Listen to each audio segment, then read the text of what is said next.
Pancasila jelas sekali pedoman kita, oh pasti saling menghargai, kita merdeka di sini. Assalamualaikum warahmatullahi wabarakatuh. Waalaikumsalam warahmatullahi wabarakatuh. Kemarin kita sudah membahas semuanya di kelompok 1 sampai kelompok 4 ya. Sekarang saya akan menyampaikan hal pokok tentang hukum laut Hindia Belanda dengan deklarasi Juanda yang barusan saya berikan.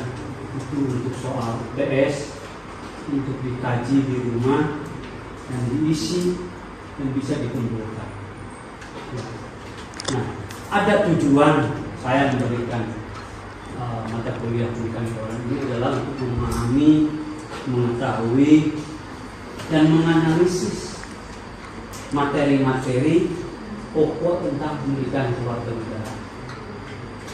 Saya akan sampaikan apa yang minggu lalu sudah disampaikan untuk diverifikasi lebih lanjut, karena hal-hal yang berhubungan dengan wilayah teritorial NKRI ini penting sekali.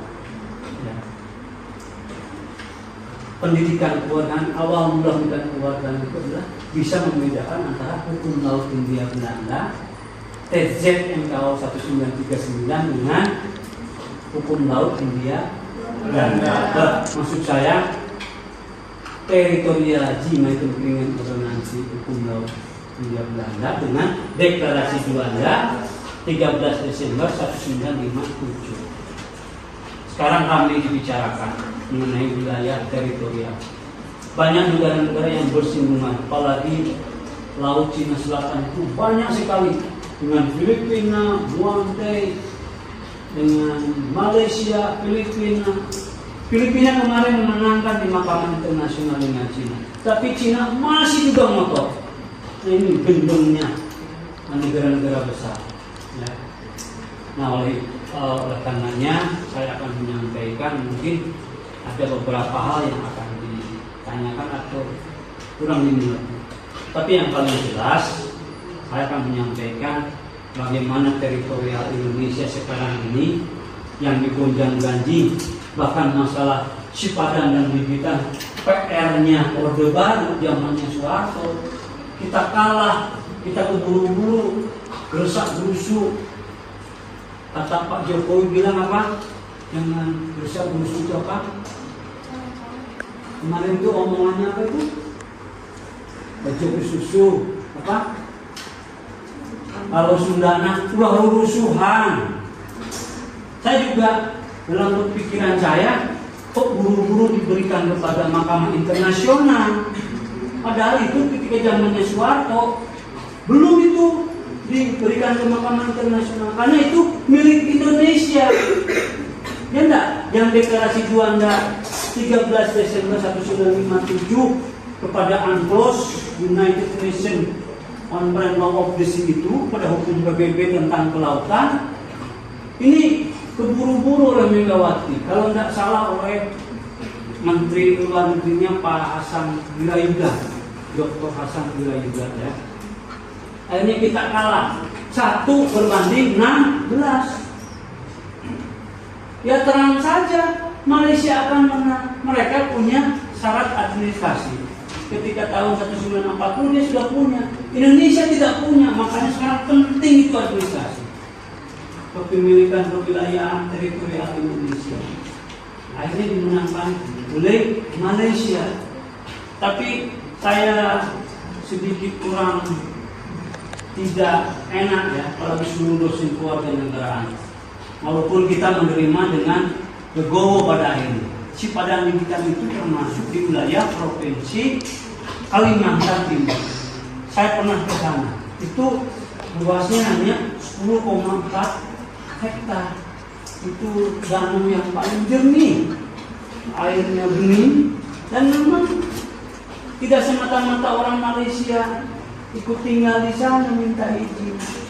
Yang akhirnya pada lama-kelamaan beranak bercucu di sana, ya, punya anak cucu di sana lama, mana tidak betah, air jernih. Beda dengan air yang berwarna kopi. Mungkin ada buaya. Tidak, kalau orang Sunda bilang kayak bajigur. Bajigur kan warna kopinya. Kan ada air yang warna kayak bajigur ya. Ini tidak begitu. Ya pada akhirnya kita menerima pahit juga. Menerima keputusan dari Mahkamah Internasional. Nah, kita kembali lagi. Sekarang sedang rame-ramenya di wilayah teritorial negara-negara baik di Asia, ya, baik di negara-negara lain. Ada juga negara-negara, misalnya negara Rusia, negara Amerika, punya yang wilayah negaranya tidak berhimpitan dengan wilayah negara Amerika. Nah, jauh di sana begitu. Amerika ini misalnya di utara, pulau yang lain, tapi termasuk wilayah Amerika, termasuk Spanyol. Rusia juga begitu. Ya, ada wilayah-wilayah yang memang wilayahnya negara Amerika, tetapi wilayahnya agak jauh dari wilayah Amerikanya, tapi kepemilikan tetap kepemilikan Amerika. Ada semacam itu, ya.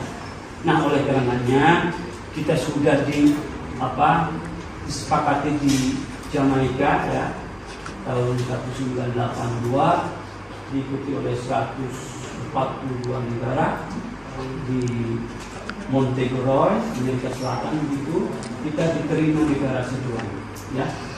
Lalu tahun 82 lagi kita juga mengajukan lagi zona ekonomi khusus sepanjang 200 mil. Kita diterima lagi tahun 83 ini. Cuma 1 tahun kita diterima.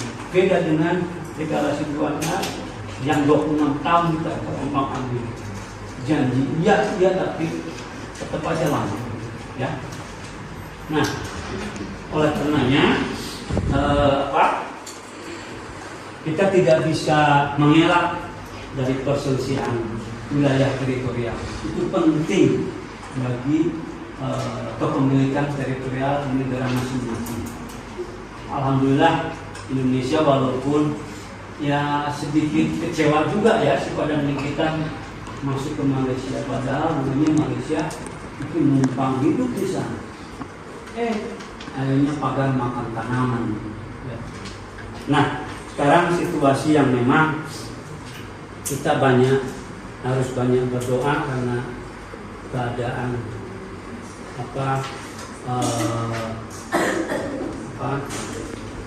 globalisasi dunia ini betul-betul secara serius, ya.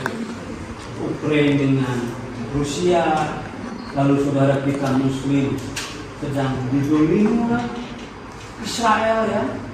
Sekarang hampir mau masuk ke daratan itu. Ya, kita doakan supaya saudara-saudara Muslim kita itu selamat dari bahaya itu, ya. Nah, itu peralatan yang begitu canggih dari Israel dibantu oleh Amerika dan Inggris, ya. Nah, yang lainnya di sana ada cara penentuan wilayah. Oke, ada yang ditanyakan, silakan. Setelah saya paparkan sedikit demi sedikit, tetapi boleh ditambah ataupun ditanyakan untuk mengetahui lebih. Silakan.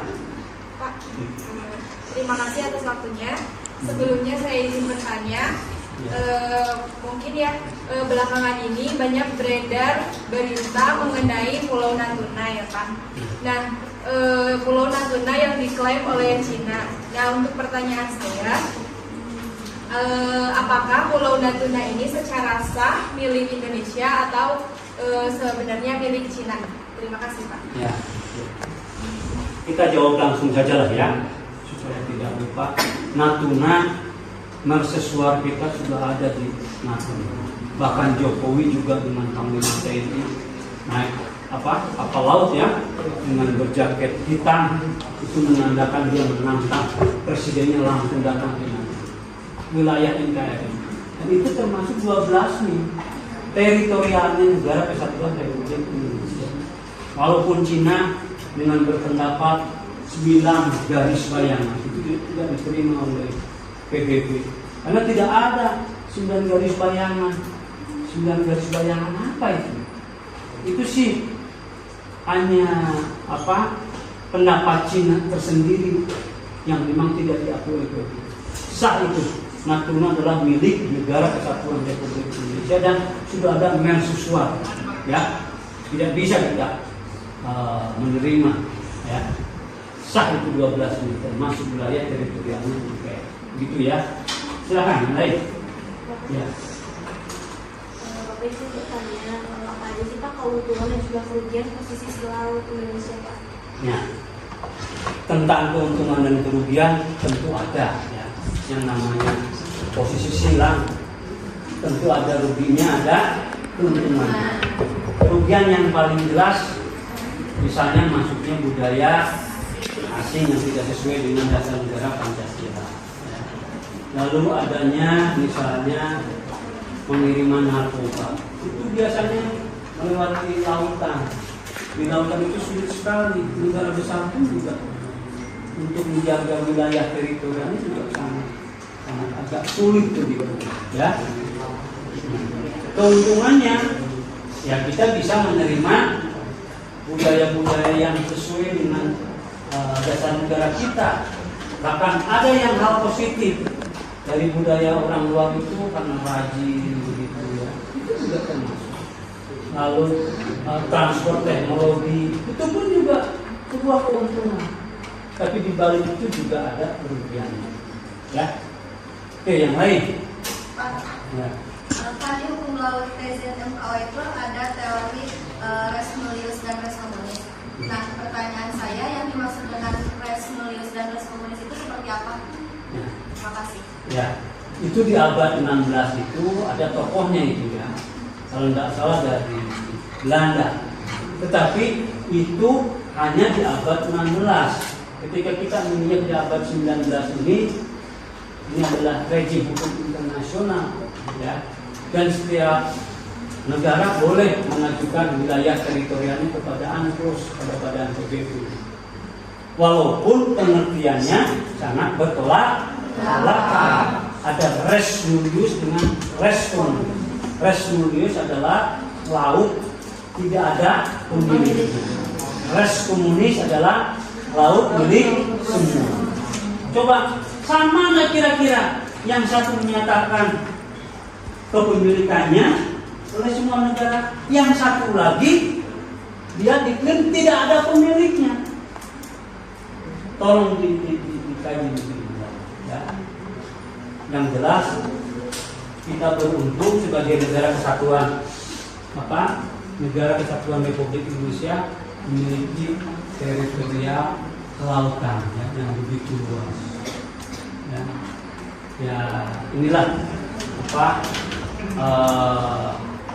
kita harus banyak bersyukur karena dengan lautan itu banyak juga itu hasil dari sana, hasil pembangunannya, hasil dari eksploitasi di lautan. Karena kalau kita tidak mengeksploitasi di lautan, sudah susah cari mata pencaharian di daratan, ya. Jadi kita beruntung dan bersyukur kita punya laut.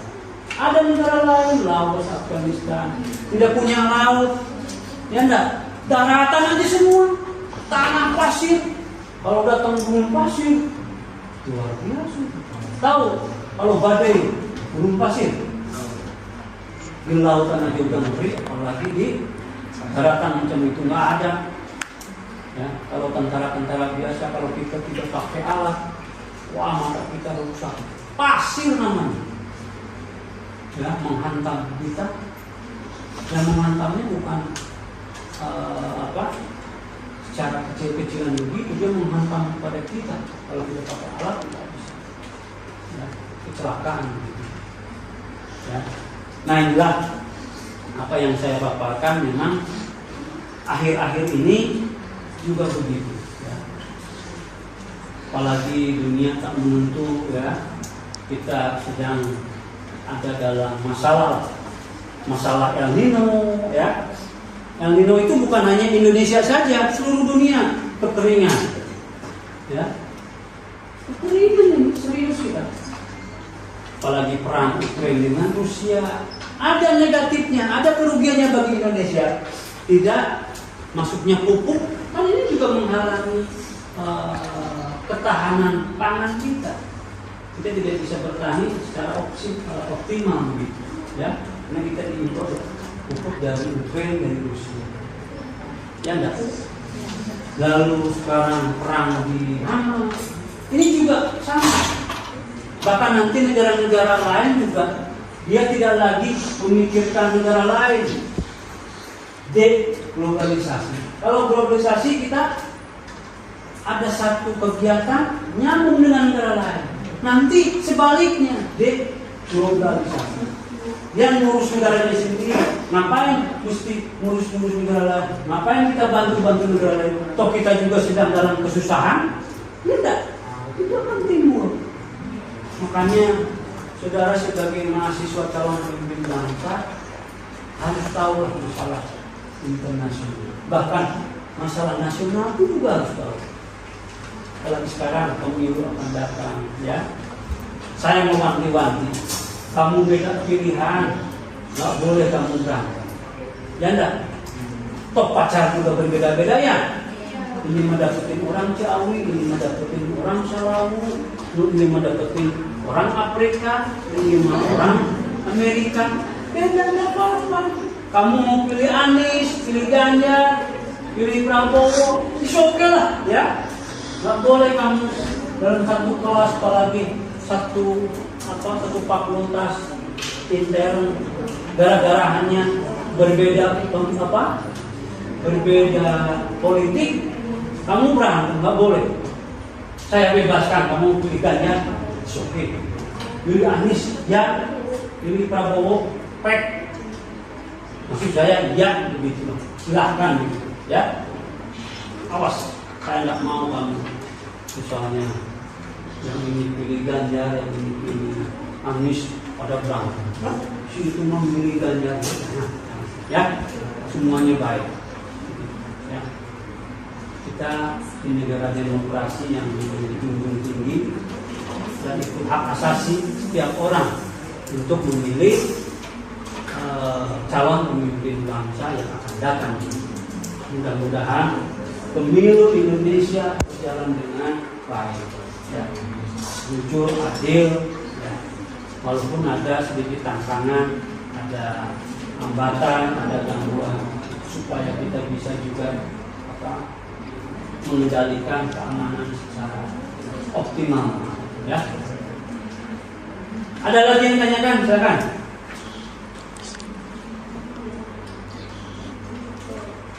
Oke, jadi kesimpulannya materi hukum laut Hindia Belanda dengan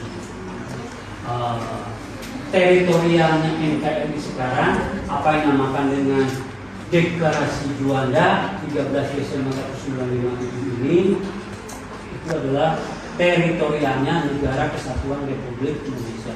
Saudara wajib mengetahui wilayah Negara Kesatuan Republik Indonesia sebagai warga negara yang sah, ya, apalagi mahasiswa.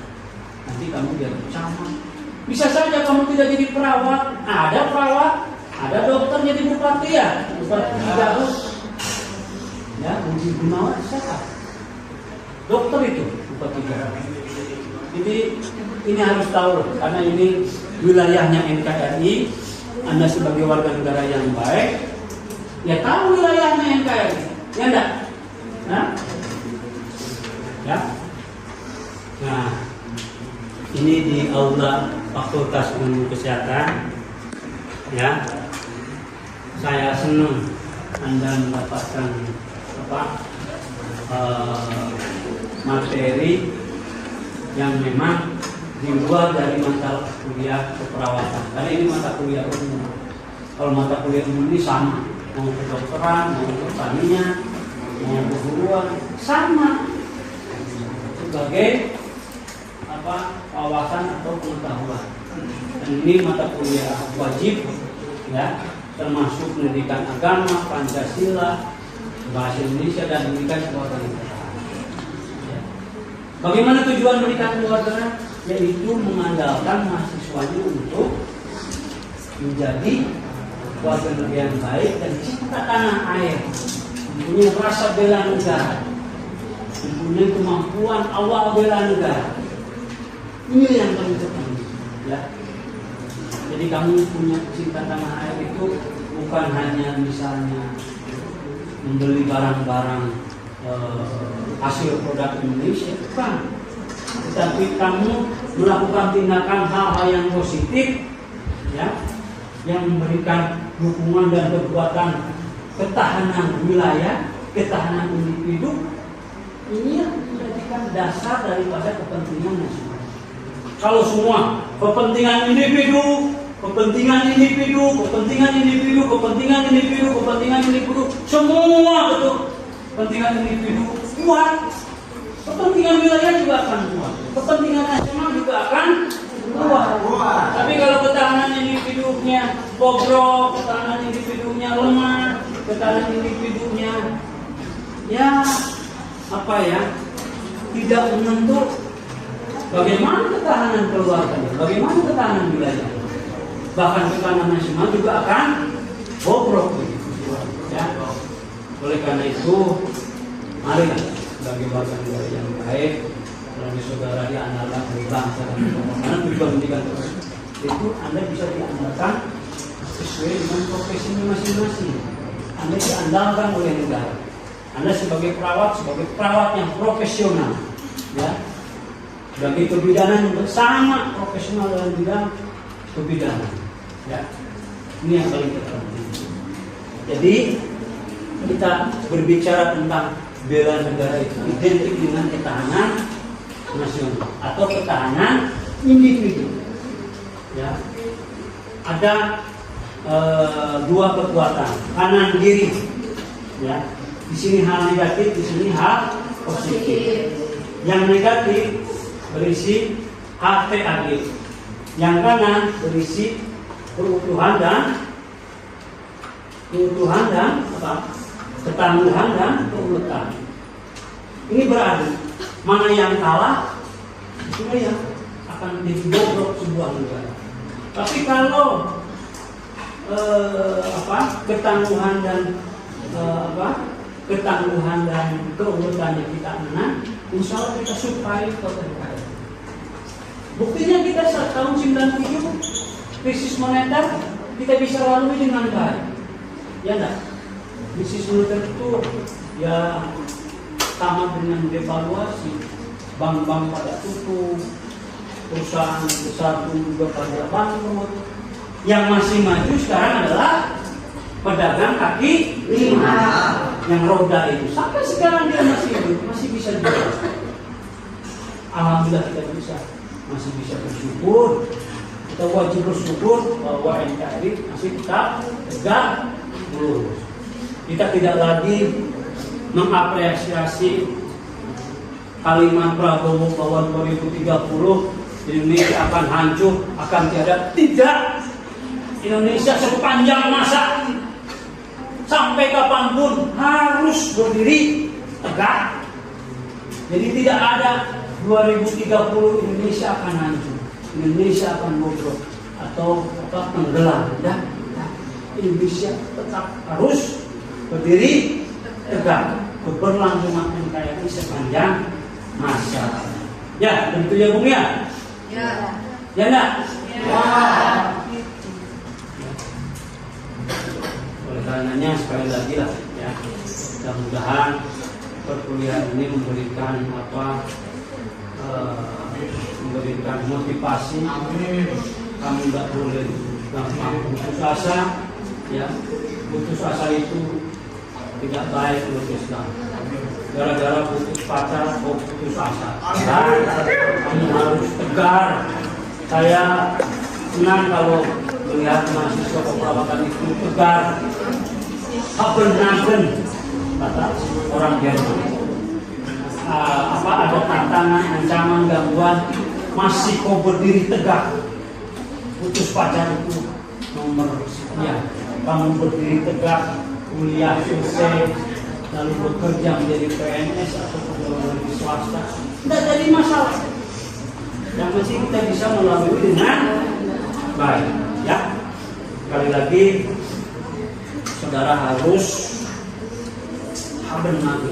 Wah, nggak boleh cengeng. Baru putus pacar aja udah kelopok. Dah, bukan begitu. Kamu harus tegar. Ya, dah. Harus kuat begitu.